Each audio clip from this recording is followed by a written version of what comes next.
Laporan Praktikum Agroklimatologi dengan judul Klasifikasi dan Neraca Curah Hujan dengan saya sendiri, Cecilia Valen Claudia, NIM 2502084, dosen pengampu Cisalmiati MPD PhD dengan program studi agroteknologi di Institut Teknologi Perkebunan Pelalawan Indonesia. Curah hujan merupakan salah satu unsur iklim yang sangat penting dalam kajian meteorologi dan klimatologi, terutama karena berpengaruh langsung terhadap ketersediaan air, pertanian, serta dinamika lingkungan.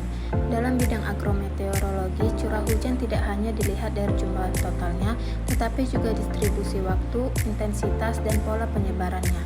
Oleh karena itu, diperlukan proses klasifikasi curah hujan untuk mengelompokkan hujan berdasarkan kategori tertentu seperti ringan, sedang, lebat, hingga ekstrim agar lebih mudah dianalisis dan dimanfaatkan dalam berbagai sektor.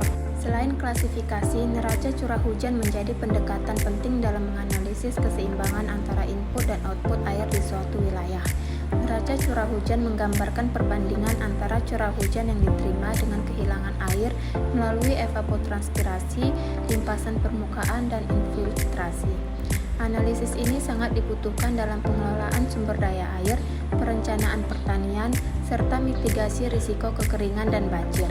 Dalam beberapa tahun terakhir, perubahan pola curah hujan akibat variabilitas iklim global semakin menuntut ketelitian dalam penyusunan neraca air. Tujuannya yang pertama, mengetahui cara mengklasifikasi curah hujan berdasarkan data iklim. Yang kedua, menganalisis kondisi surplus dan defisit air melalui neraca curah hujan. Alat dan bahan yang digunakan yang pertama adalah laptop, data curah hujan, dan alat tulis. Hasil analisis data.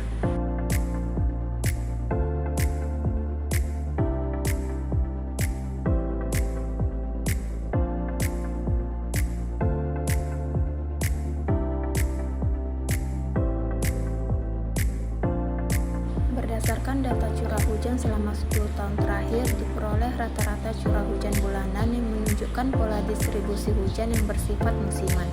Curah hujan terendah terjadi pada bulan Februari sebesar 116 mm, sedangkan curah hujan tertinggi terjadi pada bulan Oktober sebesar 296 mm. Secara umum, peningkatan curah hujan mulai terjadi pada bulan Maret hingga mencapai puncaknya pada periode September hingga November, kemudian mengalami penurunan kembali pada bulan Desember hingga Februari. Pola ini menunjukkan bahwa wilayah penelitian memiliki karakteristik iklim tropis dengan dua periode utama, yaitu musim hujan dan musim peralihan yang ditandai oleh fluktuasi curah hujan sepanjang tahun.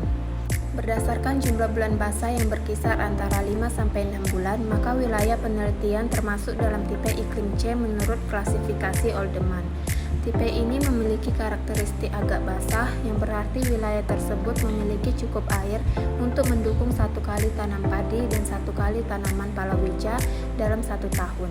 Klasifikasi ini sangat penting dalam perencanaan pola tanam karena berkaitan langsung dengan ketersediaan air bagi tanaman. Analisis keseimbangan air dilakukan dengan membandingkan curah hujan dan evapotranspirasi potensial.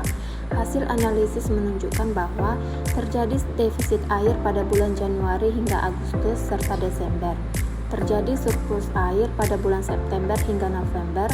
Defisit terbesar terjadi pada bulan Februari dengan nilai P kurang etanol sebesar -4 mm. Kondisi ini menunjukkan bahwa meskipun curah hujan relatif tinggi, kebutuhan air tanaman belum sepenuhnya terpenuhi pada sebagian besar bulan. Defisit air terjadi ketika evapotranspirasi lebih besar dibandingkan curah hujan, sehingga tanaman berpotensi mengalami kekurangan air. Berdasarkan hasil analisis, wilayah penelitian cenderung mengalami kekurangan air pada sebagian besar bulan dalam setahun.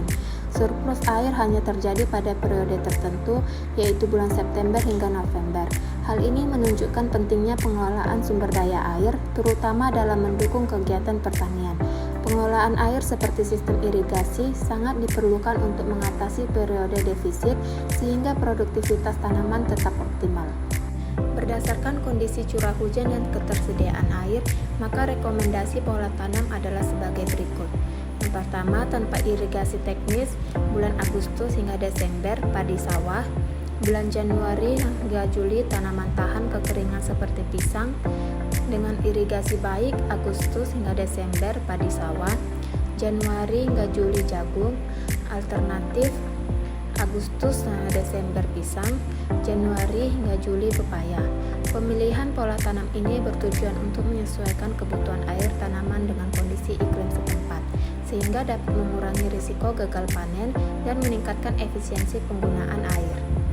Kesimpulan, berdasarkan analisis, wilayah penelitian memiliki pola curah hujan musiman dengan puncak pada September hingga November, termasuk tipe iklim Oldoman C agak basah dengan 5 hingga 6 bulan basah.